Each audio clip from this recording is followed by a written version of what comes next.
ಶಕ್ತಿ ಕೇಂದ್ರ ಅಧ್ಯಕ್ಷರೇ, ಮಹಾಶಕ್ತಿ ಕೇಂದ್ರ ಅಧ್ಯಕ್ಷರೇ ಹಾಗೂ ಪಕ್ಷದ ಎಲ್ಲ ಮುಖಂಡರೇ, ಏನು ಇವತ್ತು ಕಾಂಗ್ರೆಸ್ ಸರ್ಕಾರ ಬಂದಿನಿಂದ ರೈತರ ವಿರೋಧ ನಿರಂತರ ಇವತ್ತು 2.5 ವರ್ಷದಿಂದ ರೈತರ ವಿರೋಧ ಕೆಲಸ ಕಾಂಗ್ರೆಸ್ ಸರ್ಕಾರ ಮಾಡ್ತಾ ಇದೆ.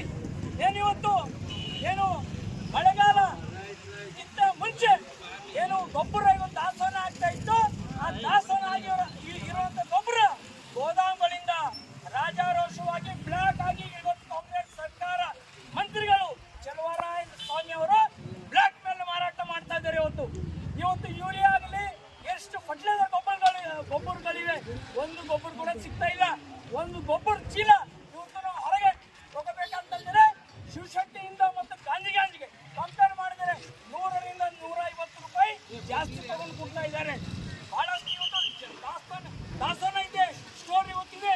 ಇವತ್ತು ನಮ್ಮ ಬೀದರ್ ಜಿಲ್ಲೆಯಲ್ಲಿ ಯೂರಿಯಾ 13.63 ಟನ್ ಸ್ಟಾಕ್ ಇದೆ. ಆದರೆ ಇವತ್ತು ನಮ್ಮ PKPS ನಲ್ಲಿ ಶಿವಶೆಟ್ಟಿಯಲ್ಲಿ ಗೊಬ್ಬರ ಸ್ಟಾಕ್ ಸಿಗ್ತಾ ಇಲ್ಲ ಅಂತ ಎಲ್ಲ ಬಹಳಷ್ಟು ಸೆಕ್ರೆಟರಿಗಳು DCC ಬ್ಯಾಂಕಿನ ಅಧಿಕಾರಿಗಳು ಹೇಳ್ತಾ ಇದ್ದಾರೆ. ಇವತ್ತು ಯೂರಿಯಾ ಆಗಲಿ ಮತ್ತೆ DAP ಆಗಲಿ, DAP 20.47 ಟನ್ ಇವತ್ತು ಸ್ಟಾಕ್ ಇದೆ. ಇವತ್ತು ಯಾವ ಶಿವಶೆಟ್ಟಿ ಕೂಡ ಗೊಬ್ಬರ ಸಿಗ್ತಾ ಇಲ್ಲ. ಕಾಂಗ್ರೆಸ್ ಸರ್ಕಾರ ಬಂದಿನಿಂದ ಇವತ್ತು ರೈತರಿಗೆ ಅನ್ಯಾಯ ಮಾಡುವಂತ ಕೆಲಸ ನಡೀತಾ ಇದೆ. ಇವತ್ತು ರೈತರಿಗೆ TC ಬೇಕಾದ್ರೆ 25,000 ರೂಪಾಯಿ ಕೊಟ್ಟರೆ TC ಕೊಡ್ತೀವಿ. ಇವತ್ತು 2.5 ಲಕ್ಷ ರೂಪಾಯಿ ತಗೊಂಡು TC ಲೈನ್ ಹೇಳ್ತಾ ಇದ್ದಾರೆ ಈ ಕಾಂಗ್ರೆಸ್ ಸರ್ಕಾರ. ನಿಮಗೆ ಕಾಂಗ್ರೆಸ್ ಮುಖ್ಯಮಂತ್ರಿ, ಗೃಹ ಮಂತ್ರಿ, ಕೃಷಿ ಮಂತ್ರಿ ಚಲುವರಾಯ ಸ್ವಾಮಿ ಅವರಿಗೆ ಈ ವೇದಿಕೆ ಮುಖಾಂತರ ಹೇಳ್ತೀನಿ, ನಿಮ್ಗೆ ನೈತಿಕತೆ ಇದ್ದೀರ ರಾಜೀನಾಮೆ ಕೊಟ್ಕೊಂಡು ಬೇಕು. ನಾವು ಸರ್ಕಾರ ನಡೆಸುವಂತ ನೈತಿಕತೆ ನಿಮ್ಗಿಲ್ಲ. ರೈತರ ಶಾಪ ತರ್ತಂದ್ರ ನೀವು ಹುಳ ಬಿಸಾಯ್ತೀರಿ. ಇವತ್ತು ರೈತರ ಜೊತೆ ಚೆಲ್ಲಾಟ ಹೊಡೆದಿರಿ. ನೀವು ರೈತರ ಗೊಬ್ಬರ ಇಲ್ಲ, ರೈತರ ಜೊತೆ ಕರ್ನಾಟಕ ಕಾಂಗ್ರೆಸ್ ಸರ್ಕಾರ ಬಂದೇ ಹಿಡಿದ ಚೆಲ್ಲಾಟ ಮಾಡ್ತಾ ಇದೆ ಕಾಂಗ್ರೆಸ್ ಸರ್ಕಾರ.